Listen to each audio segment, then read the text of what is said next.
Right now it is time for us to join our good friends at the BerkshireEdge.com. It is a weekly segment that we get together, and we touch on just some of the stories that you'll find at the BerkshireEdge.com, which really supplies you with news and information and calendar of coming events for the South County area and surrounding areas like no one else can. And we welcome in once again Marcy and David. Good morning. Well, good morning. Marcy will be here shortly. She's getting her coffee. Coffee? Coffee. You know what coffee is? You know? Yeah. So here she comes. We all need... See, I don't drink coffee in the morning because once I start drinking coffee, I have 2 or 3 cups, and it just... Good morning. How's your coffee? Oh, it's hot. That's the best way to have it. All right. So you were saying what happens to you when you drink coffee? 1 cup isn't enough, and I'll go to another cup, and then the rest of the day, I'm just like strung out. It's crazy. Oh, really? Yeah. I only drink decaf. Yeah. Well, even with decaf, because decaf, even though it's decaffeinated, it has just a little bit of caffeine in it. But caffeine, like if I drink Coca-Cola, it's the same way. Yeah. The caffeine in the Coca-Cola just drives me. Yeah, Coca-Cola. Yeah, I know. Coca-Cola has caffeine. It's always been a pump up. Well, let's get to some of the stories here. Okay. All right.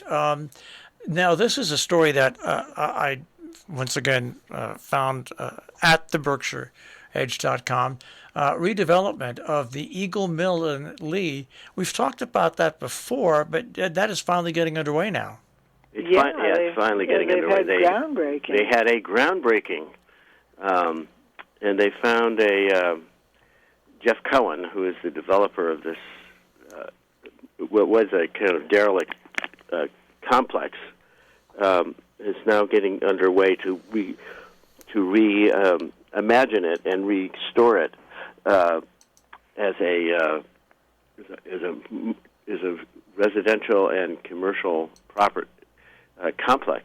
That's what it's going to be. It's a retail center as well, which they're hoping, it's in Lee, and they're hoping that it will revitalize the town of Lee itself. So it's a huge project. Well, it's going to be. And he's been working on it for years. Is it going to be one of those projects that's done in stages, or is it just going to try to get it all done at once and just open it up all at once? Well, I think he's doing it all at once. I mean, but it's going to be apartments and stores. I mean, he's actually scaled it down. It was supposed to have a sort of like the Faneuil Hall in Boston. It was going to have a big market hall, but the COVID came, and I guess he got delayed, and so he's had to scale it down. But it's going to be transformative for the town of Lee. Yeah, I mean, it's going to be new apartments, shopping. It's going to be very exciting. Now, in Massachusetts, when somebody puts up a project like this and they have new apartments, do they have to supply a certain amount of affordable apartments, or does not that? I think they are. Yeah, okay. Yeah, they are, and because they've gotten lots of tax credits too. Yep. Well, that's always on the upside when that happens. Yeah, right. I mean, it's not the total answer, but you know what? It's a small step to it. And we've all been very excited about it. Yeah. It's an old downtown mill complex, and it's going to be turned into a housing and retail center. And the hope is that it's going to revitalize the town of Lee. Well, also it's an example. There are other places in Berkshire County, in South Berkshire County, like in Housatonic, for example, which is a little village in the town of Great Barrington, which also has a derelict mill complex that people have talked about redeveloping from time to time. And Torrington, and this here is Jeff Cohen is really doing it. Yeah, yeah. Well, in Connecticut, there have been over in Torrington area, there have been factories, ball bearing factories and stuff that were they have been converted into residential units. But what an interesting thing that happens in Winsted, Connecticut, is the Whiting Mill. The one of the factories was taken over, and it's going to have a huge art display on workers. It's going to bring people into town. It's going to bring people into Northwest Connecticut because of it's such a great project. So there's a lot that can be done with these buildings that here in the Northeast do litter the landscape. Yeah. Well, I mean, prior to this project, I mean, the one notable project in Berkshire County is in North Adams, where Mass Mocha has become a world famous art complex, which we took an old mill there and completely rehabbed it and into a as I say, a world famous art museum. And they have continued. And it has revitalized the town. And it's revitalized the town. And they've also updated it and done additions over the years. Oh yeah. Added things of music, art. I mean, it is a complete art center. And it's fabulous. It's really one of a kind within, I think, like 100-mile radius. Really, I mean, there's nothing like it. Well, it's really one of a kind within. Well, it's like Gia, down in. But Dia isn't nearly as successful as Mass Mocha. I mean, Mass Mocha, they started out with no collection of their own, and they have they've been so imaginative. They have artist residencies, and people are creating art right at Mass Mocha. It's very dynamic and exciting, and they have terrific concerts. And so we're hoping that this is not the same thing in Lee, but. Everyone's very excited to see how this is going to come out. Well, it's interesting. Groundbreaking. It's interesting because right down in Dover there was a big old unused grain mill with huge tower and everything, and that was taken over by our art association and has totally changed what was a deteriorating, ugly building into something that is spectacular. And every year they have, every summer they have a festival, and the train from New York comes right by there, and thousands and thousands of young people come. They have artists in residence. So, the reuse of these old buildings, these mills and these complexes, is really quite an amazing thing. In the magazine section online on the Berkshire Edge, we have a couple of really terrific articles by an architectural historian about complexes in Williamstown and in North Adams that have been turned into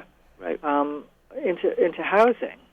These old original mills with great spaces have been turned into housing. We did a whole tour of them on our site. So if someone's interested in this kind of architectural history, we have a lot of it on the Edge, and especially, come to the Edge and go to the magazine section, you'll find articles. It's very exciting. And, and there's the town of Housatonic, which is a village the village of Housatonic within the town of Great Barrington, has a big complex of mills right on the Housatonic that are falling apart. And I know David's had his eye on this for years, because somebody about 10 years ago tried to proposed renovating and making them into artist lofts, and the man who owns them is just sitting on them, letting them fall apart. He won't do anything. He claims he has the plan, but he's never done anything. And so I don't know. It's too bad, because this is an opportunity that's being wasted. Yeah. I want to move north of Great Barrington for your next story to Pittsfield and what is going on in Pittsfield. Well, there is this, this is the 61st anniversary of Ruby Bridges, who integrated a school. Where was it? She was, it's a very famous Norman Rockwell painting. She attended the an all-white elementary school in New Orleans. And if you remember Rockwell's famous 1964 painting, called The Problem We All Live With. It shows poor Ruby Bridges, trying to walk into the school, and they're throwing tomatoes at her. The tomatoes, the sign of rotten tomatoes is on the wall behind her.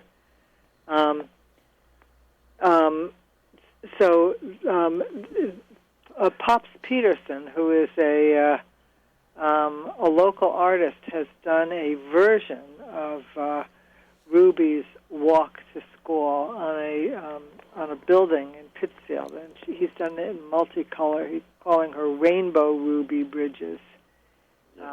So it's a important celebration of Ruby Bridges and her. And it's in Pittsfield. Where is it? What building is it on, David? It's on the west side. It's in the neighborhood called Jubilee Hill. And actually, we have directions to the mural on the site, right? So it's beautiful. It's worth seeing. Yeah. And it's commemorating a really a turning point, hopefully, in our history. Well, it's funny because Pittsfield is one of those towns that has really turned itself around and recovered from when they were left high and dry by a major corporation many years ago. Yes, that major corporation was General Electric. General Electric, who left basically the Housatonic River Basin high and dry. But they didn't leave it. They left it. They left it contaminated. Contaminated. Yeah, it's.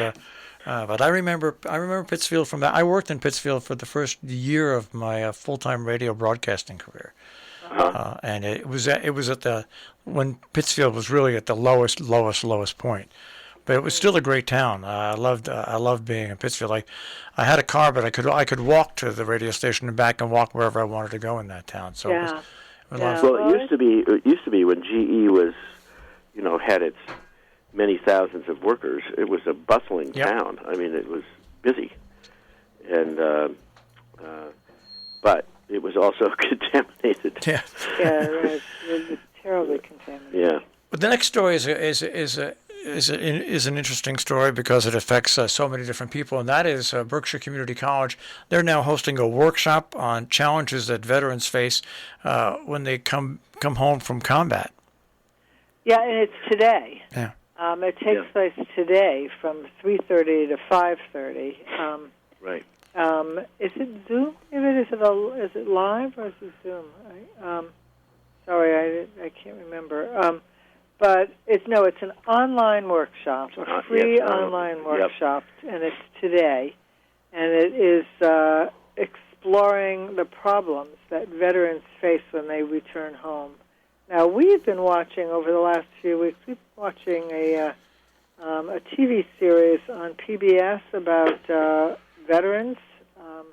Fascinating. I think we're all completely unaware of how difficult the transition is for veterans, even if they're not wounded, to come back into civilian life. And so this is really exciting that Berkshire Community College is presenting this workshop, and hopefully it's one of many that they'll be holding. I mean, it's so this is. But it is today, and if anybody is interested, it's online, and you can find out more about it on the Edge, and an article and links. It's an article titled "Veterans to Join Health Students for November Workshops on Moral Injury." What's interesting about this is my son Jake had two tours of duty in Iraq. He actually became a captain, was promoted to captain in Iraq, and when he decided to leave at the end of his time, he could not just come directly home. There was a debugging session that lasted, I think, about 2.5 to 3 weeks. And so the armed forces try to ease the entry back into society, but of course nothing can work in 2.5 to 3 weeks when you've got. And the thing you've got most of these people that are coming back, these armed forces members, they're young. They really haven't had a chance to be out in life in regular. They've been in the military, they've been in a war zone, and it takes more than 2.5 to 3 weeks to settle back in safely into society. Well, and also they talk about the fact that, all their lives they feel a kind of connection with other military people that that they don't find anywhere else in their life. It's not just that it's something to be gotten rid of so that you can readjust, but it's something that they value. This is what we've learned from this television series, that they don't necessarily want to lose the connection with the military. It's a bond that's very special. Oh no, Jake does not lose that bond at all. But he has come back, and when he first enlisted, out of school, he was in ROTC in college, and when he went away, his grandfather was worried that by the time he came back into the workforce, there wouldn't be much there. But quite to the contrary, he has a terrific job that places. He is a headhunter for veterans. He finds jobs for veterans that are coming back. He's very successful at it.